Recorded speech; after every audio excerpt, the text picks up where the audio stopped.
আমাদের দেশে মানুষের প্রবলেম হচ্ছে আপনি দেখেন প্রত্যেকটা রাস্তাতে কি থাকে, চায়ের দোকান থাকে, চায়ের দোকানে কি থাকে, কন্ডেন্স মিল্কের দুধ থাকে। কন্ডেন্স মিল্কটা কী দিয়ে তৈরি? হাই লেভেলের সুগার। এটা খাওয়ার পর আমাদের মাইন্ড চেঞ্জ হচ্ছে, চা খাওয়ার কারণে আমাদের সাইকোলজি চেঞ্জ হচ্ছে, কারণ এটা একটা টক্সিন জাতীয় জিনিস। চা কিন্তু দুধ চা কিন্তু ভালো না। প্রতিটা গলিতে গলিতে চায়ের দোকান, প্রতিটা রাস্তায় রাস্তায় ফুডের দোকান। কেন এত খাবার কিসের জন্য? আমরা কি পৃথিবীতে খাবার খেতে আসছি? নো। আমাদের জীবনটাই তো আসলে একটা বিপজ্জনক পজিশনের মধ্যে আমরা থাকি। তো আমাদের জীবনটা একটা যুদ্ধের মতো।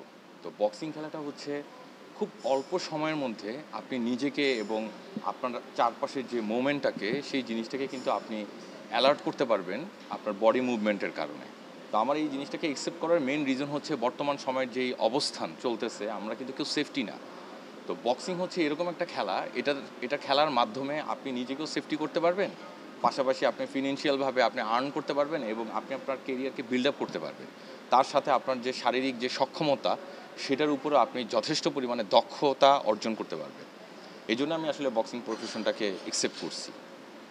বাংলাদেশের প্রেক্ষাপটে এই খেলাটি একদম নতুন একটি মানে একটি প্রতিযোগিতা হচ্ছে, ইন্টারন্যাশনাল একটি নতুন একটা কনসেপ্ট বাংলাদেশের প্রেক্ষাপটে। আসলে ইন্টারন্যাশনাল বক্সিংয়ের সাথে যদি আমরা তুলনা করি, বাংলাদেশের প্রেক্ষাপটে যদি তুলনা করি আসলে বক্সিংয়ের ভবিষ্যৎ কি?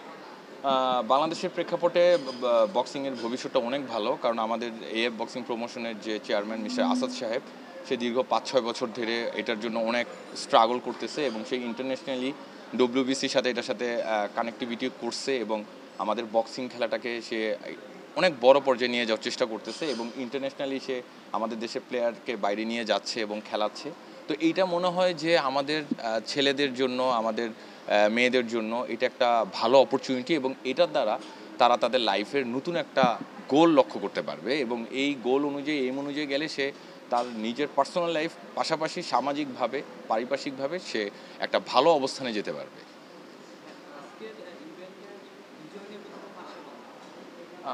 আজকের ইভেন্টে সরি বুঝিনি।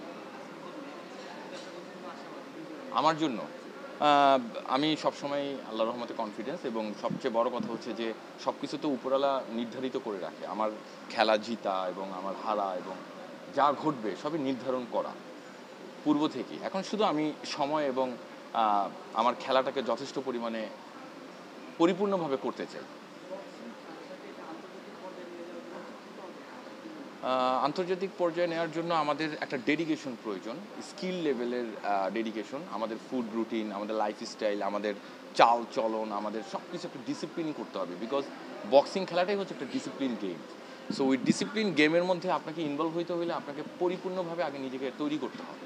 তো ওইটার জন্য আমাদের বাংলাদেশের বর্তমান জেনারেশনের ছেলেমেয়েরা বেশ আগ্রহী এবং আমাদের অনেকগুলো বক্সিং ক্লাব আমাদের বাংলাদেশে হয়েছে এবং খেলা চলতেছে। আমার মনে হয় যে এটা একটা সময় খুব বড়ভাবে গিয়ে ক্লিক করবে মানুষের মাইন্ডে এবং এই খেলা দ্বারা সবাই উপকৃত হবে।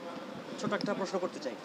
আপনি যেমন তরুণদের কথা বললেন, বর্তমানে আমাদের তরুণদের বড় একটা অংশ মোবাইল এবং টেকনোলজির দিকে ধাবিত হচ্ছে। আপনি যেমনটি বললেন যে অনেক ক্লাব করা হচ্ছে, প্রাতিষ্ঠানিক রূপ নিলেও কিন্তু প্র্যাকটিক্যালি এর কোনো ফলাফল আমরা দেখছি না। অনেকে দেখা যাচ্ছে ডিপ্রেশনে কিংবা রাত জেগে মোবাইল টিপছে। আমরা জানি যে খেলাধুলা এবং বক্সিং যাই বলি না কেন, এগুলো শরীর এবং মনকে সুস্থ রাখে, প্রফুল্ল রাখে, রাইট। তো এখন আমরা দেখছি যে তরুণ এবং শিশু কিশোর থেকে অনেকটা গ্রুপ দেখা যাচ্ছে তারা মোবাইল কিংবা টেকনোলজি দিয়ে ধাবিত হচ্ছে। তাদের উদ্দেশ্যে আসলে আপনি কি বলবেন যে তাদের এই পথ থেকে কিভাবে আপনার পথে আনা যায়? বা এটার জন্য আসলে সবচেয়ে বড় যে জিনিসটা প্রয়োজন সেটা হচ্ছে যে আপনার মনকে পরিবর্তন করতে হবে এবং আপনার শরীরে যে বডি ক্লক প্রসেস, এটা অনেকে জানে না। বডি ক্লক হচ্ছে আপনি কালকে কি করবেন সেটা আপনার আজকে রুটিন সেট করতে হবে এবং এটার জন্য আপনাকে একটা চক্রের মধ্যে থাকতে হবে। ধরেন আপনি কালকে 6টা থেকে কাজ করবেন বা 7টা থেকে কাজ করবেন, এটার জন্য আপনাকে আর্লি মর্নিং ঘুমাইতে হবে। আর্লি মর্নিং ঘুমাইলে কী হবে, আপনার বডির মধ্যে একটা ক্লকিং সিস্টেম তৈরি হবে। আপনি 11:30 12টায় ঘুমিয়ে গেলেন, আবার সকাল 6টা বাজে উঠলেন, আবার 12:30 11টা 11:30টার মধ্যে ঘুমিয়ে গেলেন, আবার 5টা বাজে উঠলেন, আবার 10:30টার মধ্যে ঘুমিয়ে গেলেন। এই যে ক্লকিং সিস্টেম, এইটা যখন আপনি বিল্ড আপ করতে পারবেন তখনই দেখবেন যে আপনি আপনার প্রফেশন, আপনার লাইফ, আপনার স্ট্র্যাটেজি সব কিছুকে পরিপূর্ণভাবে তৈরি করতে পারবেন। কিন্তু আপনি যদি সময়ের সাথে সাথে নিজের ব্যতিক্রম মনকে অতিক্রম করতে চান, তাহলে আপনাকে নিজের দেহ এবং মনের যে তারতম্যটা, সেটার প্রতি সচেষ্ট হতে হবে এবং আপনাকে ফুড রুটিনটা রেডি করতে হবে। আপনি যদি প্রতিদিন রাত্রেবেলা কাচ্চি খান বা আপনি যদি প্রতিদিন রাতে হিউজ লেভেলের খাবার দাবার খান, আপনার কখনোই পরদিন সকালে উঠতে পারবেন না। তার মানে কি, আমাদের বডি ক্লক সিস্টেমটা প্রসেস হচ্ছে ফুডের উপরে। আপনাকে সবসময় 3 ভাগের 1 ভাগ খেতে হবে এবং আপনাকে সবসময় পরিমার্জিত খাবার গ্রহণ করতে হবে। আপনি চাইলেও আপনার কাছে অপশন আছে অনেক খাবার খাওয়ার, আপনি সেটাতে যেতে পারবেন না। আমাদের দেশে মানুষের প্রবলেম হচ্ছে, আপনি দেখেন প্রত্যেকটা রাস্তাতে কি থাকে, চায়ের দোকান থাকে। চায়ের দোকানে কি থাকে? কন্ডেন্স মিল্কের দুধ থাকে। কন্ডেন্স মিল্কটা কী দিয়ে তৈরি? হাই লেভেলের সুগার। এটা খাওয়ার পর আমাদের মাইন্ড চেঞ্জ হচ্ছে, চা খাওয়ার কারণে আমাদের সাইকোলজি চেঞ্জ হচ্ছে, কারণ এটা একটা টক্সিন জাতীয় জিনিস। দুধ চা কিন্তু ভালো না। প্রতিটা গলিতে গলিতে চায়ের দোকান, প্রতিটা রাস্তায় রাস্তায় ফুডের দোকান। কেন এত খাবার কিসের জন্য? আমরা কি পৃথিবীতে খাবার খেতে আসছি? নো। আমাদের খাবারের লেভেলটাকে পরিমার্জিত করতে হবে, তাহলে আমাদের বডি ক্লক ঠিক থাকবে। আর বডি ক্লক ঠিক থাকলে আমরা আর্লি মর্নিং উঠতে পারবো। আর্লি মর্নিং উঠলে আমরা অনেক কাজ করতে পারবো। যেমন আমার কাছে মনে হয় যে 24 ঘন্টা আসলে খুব কম সময় আমার জন্য। 48 ঘন্টা যদি একদিন হইতো আমি খুশি হইতাম।